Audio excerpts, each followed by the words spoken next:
बुनियादी तौर पाकिस्तान ठहण खां अॻु ते मौजूदु हुआसीं। जीअं पाकिस्तान ठहियो ॿाहिरियनि माण्हुनि जो अचणु शुरू थियो कराची में, पोइ इन्हनि पंहिंजी हुकूमत करण जे ख़ातिर ॿाहिरियनि माण्हुनि खे हिते आबाद करणु त इन्हनि ते कब्ज़ो कजे, इन्हनि ते हुकुमरानी कजे। उन जे लाइ आसानी पैदा करण लाइ मुख़्तलिफ़ गुरूहनि मुख़्तलिफ़ शिकिलनि में माण्हू हिते आबाद कया। हाणे रही सही जेके लीज़ वारी ज़मीन आहे जो बुनियादी हक़ आहे हिते जे माण्हू ज़मीनदार, उनजो लीज़ बि हाणे 1922 में ख़तमु थियो, 2022 में। हाणे वरी उनखे रिन्यू नथा करनि, छो हिकु प्लानिंग आहे त हीअ ज़मीन कीअं वैकेट थिए त वरी इनखे प्रोजेक्ट वारनि खे या ॿिन्हिनि खे हालात करे। हालांकि कराची ॾिसजे त कराची खे साफ़ आबहवा ऑक्सीजन जी ज़रूरत आहे।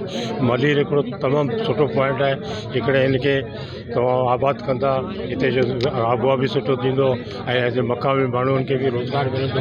ऐं केतिरा माण्हू बेरोज़गार आहिनि, फैक्ट्रियुनि में किथे धका हणनि था, हिते फैक्ट्रियूं ठाही उहो आबहवा बि असांखे ख़राबु कनि पिया, बजाए हिकिड़ो ऑक्सीजन वारो माहौल आहे हुन माहौल खे बि ख़तमु कनि पिया। इन ते सभु गौर करियो, ॾिसो हीअ असांजे फ़ाइदे जी ॻाल्हि आहे जेकॾहिं हीअ शयूं लीज़ वरी मक़ामी माण्हुनि खे मिलनि। ऐं छो त परमानेंट जीअं अंग्रेज़ कंदा हुआ, मक़ामी माण्हुनि खे अलाट करे ॾींदा हुआ त तुंहिंजो हमेशह लाइ करण था, त हीअ लीज़ बि इन सां हमेशह जे लाइ करण करे बाराड़ी जे माण्हुनि खे लाइ त इहो पाबंदी हुजे त हिते एग्रीकल्चर थिए। एग्रीकल्चर लाज़मी ईअं न आहे वरी अलर्ट थिए वरी उन ते बिल्डर वरी अचे पंहिंजो 99 करे वरी पंहिंजो बिल्डिंगूं ठाहे। इहे शयुनि ते को पॉलिसी ठाहिजे, हिन ते वेही मक़ामी माण्हुनि जी मदद कजे। शुक्रिया।